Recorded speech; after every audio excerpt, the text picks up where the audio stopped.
ఈ వీడియోలో నేను చాలా సింపుల్గా 5 కాయలతో ఆవకాయ పచ్చడి ఎలా ప్రిపేర్ చేసుకోవాలో చూపిస్తున్నాను.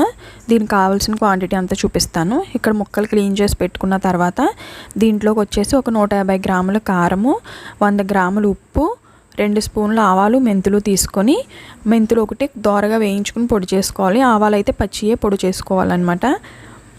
ఇక్కడ నేను కప్తో కూడా మెజర్ చేసుకోవచ్చు. మనం ఈ సైజు కప్ ఒకటి తీసుకొని ఇలా కూడా మెజర్ చేసుకోవచ్చు. అలాగే 2 వెల్లుల్లిపాయలు అయితే కచ్చపచ్చగా మిక్సీ పట్టుకోవాలి. ఒక వెల్లుల్లిపాయని ఇలా పైన తొక్క తీసేసి అయితే ఉంచుకోవాలి. తర్వాత మనం వేరుశనగ నూనె అయితే యూజ్ చేస్తే పచ్చడి అనేది టేస్ట్ బాగుంటుంది. తర్వాత ఒక గిన్నె తీసుకుని దాంట్లో ఫస్ట్ ఆయిల్ వేసుకోవాలి.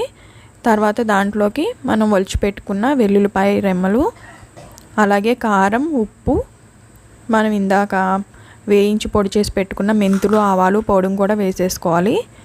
అన్నీ వేసుకుని మిక్స్ చేసిన తర్వాత దాంట్లోకి మనం కట్ చేసి క్లీన్ చేసి పెట్టుకున్న మామిడికాయ ముక్కలు కూడా వేసి కలిపేసుకుని ఒక 3 days అయితే పక్కన ఉంచేసుకోవాలి. ఆ తర్వాత అయితే మనకి గుమగుమలాడే ఆవకాయ పచ్చడి రెడీ అయిపోయింది.